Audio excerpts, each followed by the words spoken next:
बिस्मिल्लाहिर्रहमानिर्रहीम। अस्सलाम वालेकुम इस्लामिक टीचर के प्यारे दोस्तों, हम उम्मीद करते हैं कि आप खैरियत से होंगे। हमारी दुआ है कि अल्लाह पाक आपको खैर व आफियत से रखे। प्यारे दोस्तों, आजकल मूलियों का मौसम है और सब्जी की दुकान में मौजूद ताजा मूली देखकर मूली खाने को हर किसी का जी चाहता है। और मूली के जो तिब्बी फवाइद माहिरीन बताते हैं, इन फवाइद को मद्देनजर रखते हुए मूली का इस्तेमाल भी करना चाहिए। लेकिन दोस्तों, मूली खाने से पहले हमें यह बात भी जान लेने की जरूरत है कि आखिर हमारे प्यारे आका सल्लल्लाहु अलैहि वसल्लम मूली खाने को पसंद क्यों नहीं फरमाते थे, और मूली को खाने से आप सल्लल्लाहु अलैहि वसल्लम ने क्यों मना फरमाया है। इस बारे में आप सल्लल्लाहु अलैहि वसल्लम का फरमान क्या है। आज की वीडियो में हम आपको आप सल्लल्लाहु अलैहि वसल्लम का फरमान भी बताएंगे और ये भी बताएंगे कि मूली के फवाइद क्या हैं और ये फवाइद हासिल करने के लिए मूली को किस वक्त खाया जाए। इस बारे में तफसील जानने के लिए आपसे इल्तमास है कि वीडियो को आखिर तक जरूर देखिएगा। और अगर आप हमारे चैनल इस्लामिक टीचर की वीडियो पहली बार देख रहे हैं और अभी तक आपने हमारे चैनल को सब्सक्राइब नहीं किया, तो हमारी आपसे गुजारिश है कि आप हमारे चैनल को जरूर सब्सक्राइब कर लें और साथ ही लगे बेल के बटन को भी प्रेस कर लें, ताकि आपके पास फ्यूचर में हमारी अपलोड होने वाली मजीद इस्लामिक और मालूमाती वीडियोस का नोटिफिकेशन बर वक्त मिलता रहे। प्यारे दोस्तों, याद रहे कि मूली खाने के बाद इंसान को कुछ देर तक जो डकार आते हैं, उन डकारों में मूली की बू वाज़ेह तौर पर महसूस की जा सकती है। और ये कोई गैर मामूली बात नहीं है, बल्कि आम तौर पर ऐसा होता है। और यही वजह है कि आप सल्लल्लाहु अलैहि वसल्लम मूली को पसंद नहीं फरमाते थे। और आप सल्लल्लाहु अलैहि वसल्लम ने मूली खाने से जो मना फरमाया है, वो इस तरह से मना फरमाया है कि मूली खाने के फौरन बाद मस्जिद में नहीं आना चाहिए। और इसकी वजह ये बयान फरमाई कि मस्जिद के माहौल में फरिश्ते मौजूद होते हैं और फरिश्ते किसी भी किस्म की बू से परेशान होते हैं। इसीलिए फरमाया कि मूली खाकर मस्जिद में मत आओ, इसलिए कि जब मूली की डकारें आएंगी तो मस्जिद में इन डकारों की वजह से बू फैलेगी, जो फरिश्तों की तकलीफ का बायस बनेगी। इसीलिए दोस्तों, बायसेत मुसलमान हमारा फर्ज है कि मूली हम जरूर खाएं, लेकिन उस वक्त जब कि हमने मस्जिद ना जाना हो और मस्जिद जाने में अभी काफी वक्त बाकी हो, ताकि मूली की डकारों का असर खत्म हो चुका हो। याद रहे कि यही हुक्म प्याज और लहसुन के बारे में भी है, यानी कच्चे प्याज और लहसुन के बारे में। इनको खाने के बाद भी मस्जिद में आने से मना फरमाया गया है।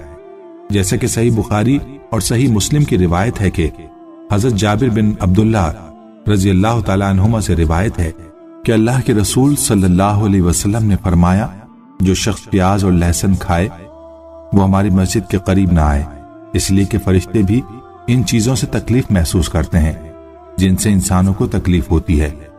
सही मुस्लिम की एक और रिवायत के मुताबिक हजरत उमर रजी अल्लाह तआला अन्हु ने एक बार खुतबा दिया जिसमें फरमाया, ऐ लोगो, तुम दो ऐसे दरख्त यानी सब्जियां खाते हो जिसे मैं नापसंदीदा समझता हूं, प्याज और लहसुन। मैंने रसूलुल्लाह सल्लल्लाहु अलैहि वसल्लम को देखा जब मस्जिद में किसी आदमी से उन दो चीजों की बदबू आप महसूस फरमाते, उसके बाबत हुक्म देकर उसे बकी तक बाहर निकलवा देते थे। बस जो शख्स इन्हें खाए तो वो उन्हें पकाकर इनकी बदबू जायल करके खाए। दोस्तों, आपने मूली और कच्चे प्याज के बारे में अहादीस की रोशनी में जान लिया कि मूली और प्याज ऐसे वक्त में नहीं खानी चाहिए जब मस्जिद जाने का वक्त करीब हो। अलबत्ता मूली के फवाइद ऐसे हैं कि जिनकी वजह से मूली का इस्तेमाल करना जरूरी है। चलिए अब आपको मूली के चंद खास तिब्बी फवाइद बताते हैं। तिब्बी माहिरीन के मुताबिक मूली बहुत सी बीमारियों के लिए इंतहाई मुफीद है। माहिरीन के मुताबिक मूली में फॉलिक एसिड और विटामिन सी पाया जाता है, जो जिस्म में कैंसर के खिलाफ कुव्वत मदाफियत बढ़ाता है, जिसकी वजह से इंसान कैंसर जैसे मूजी मर्ज से महफूज रहता है। माहिरीन तिब के मुताबिक बवासीर में कच्ची मूली के पत्ते की सब्जी बनाकर खाने से आराम मिलता है। खाने का हजम ना होना या खट्टी डकार के दौरान मूली काफी मुफीद है। मूली के एक कप अर्क को मिश्री में मिलाकर पीने से बदहजमी और खट्टी मीठी डकारों से निजात मिलती है। मूली किसी भी कीड़े के काटने से होने वाली सूजन और दर्द से निजात देती है। जिस्म के किसी भी हिस्से में कोई कीड़ा काट ले तो मूली का रस लगाने से काफी आराम मिलता है। ऐसे लोग जिन्हें दमा या सांस की तकलीफ होती हो, انہیں چاہیے کہ وہ باقاعدگی سے مولی کھائیں، کیونکہ اس میں موجود اجزاء کی بدولت سینے کی جکڑن کم ہوتی ہے اور سانس لینے میں آسانی ہوتی ہے۔ جگر اور پیٹ کے لیے یہ بہت مفید ہے۔ ماہرین کے مطابق مولی میں معدنیات کی کثرت پائی جاتی ہے جو جگر اور پیٹ کے لیے انتہائی مفید ہے اور جسم کو توانائی بخشتی ہے۔ مولی خون صاف کرنے کے لیے بھی انتہائی مفید ہے۔ یہ جسم میں سرخون کے خلیات کو ختم ہونے سے بچاتی ہے۔ یرقان کے مرض میں مولی کے پتوں کا رس نکال کر چینی ملا کر مریض کو پلانے سے مرض ختم ہو جاتا ہے۔ مولی کھانے والوں کو کبھی یرقان نہیں ہوتا۔ مولی کا ایک فائدہ یہ بھی ہے کہ باقاعدہ مولی کھانے سے وزن میں کمی ہو سکتی ہے۔ اگر آپ موٹاپے سے پریشان ہیں اور وزن کم کرنا چاہتے ہیں تو مولی کے رس میں لیموں اور نمک ملا کر پئیں۔ اس سے آپ کے وزن میں خاطر خواہ کمی واقع ہو سکتی ہے۔ ماہرین کا یہ دعویٰ ہے کہ مولی میں فاسفورس، کیلشیم اور وٹامن سی کے ساتھ فولاد کی بھی کافی مقدار پائی جاتی ہے۔